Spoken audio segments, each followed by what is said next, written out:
Now to the ABC News exclusive. For the first time, our investigative team obtaining some of the videotaped interviews with two former Trump attorneys charged in Georgia's election interference case. What they told prosecutors in exchange for their plea deals. Attorney Jenna Ellis saying that she was told Donald Trump, the boss as they called him, would not leave the White House under any circumstances. Trump's lawyers responding tonight, and here's ABC senior investigative reporter Aaron Katursky.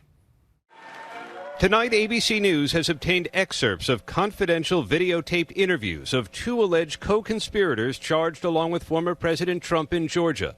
The two attorneys in these videos have now turned and are cooperating with authorities. Sidney Powell, who once claimed that dead Hugo Chavez was one of the reasons behind Trump's loss, and Jenna Ellis cut plea deals on reduced charges in exchange for their cooperation, giving interviews to prosecutors. We're here with a proffer with Ms. Jenna Ellis. Ellis, who falsely claimed ballots were manipulated, recounting a time at the 2020 White House Christmas party when she said Trump aide Dan Scavino told her Trump planned to simply refuse to leave the White House. He said to me in a kind of excited tone, well, we don't care and we're not going to leave. Ellis said she asked him, what do you mean? He said the boss is not going to leave under any circumstances. We are just going to stay in power.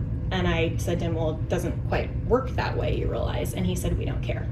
Scavino did not respond to requests for comment, and an attorney for Trump called the purported conversation meaningless since he did ultimately leave the White House.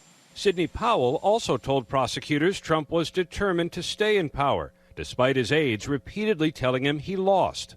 What was President Trump's reaction when, I guess, this cadre of advisors would say you lost? It was like, well, they would say that and then they'd walk out. And he'd go, see, this is what I deal with all the time. Trump has pleaded not guilty and denied wrongdoing. After Powell's guilty plea, they both denied she was his lawyer. But Powell told prosecutors Trump knew she was one of the few willing to support him. I was the most experienced federal practitioner in the group.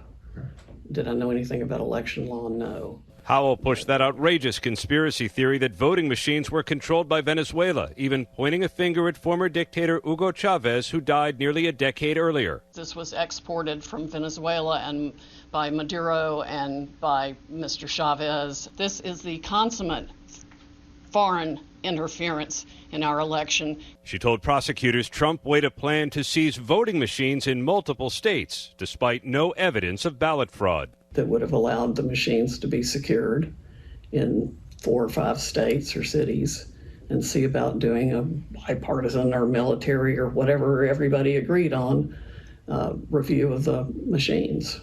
Sources told ABC News a number of former President Trump's co-defendants in the case have previously been offered plea deals. Any cooperator, David, could be called to testify once this racketeering case goes to trial. David? All right, Aaron Katursky, Olivia Rubin, and our entire investigative team, my thanks to you all.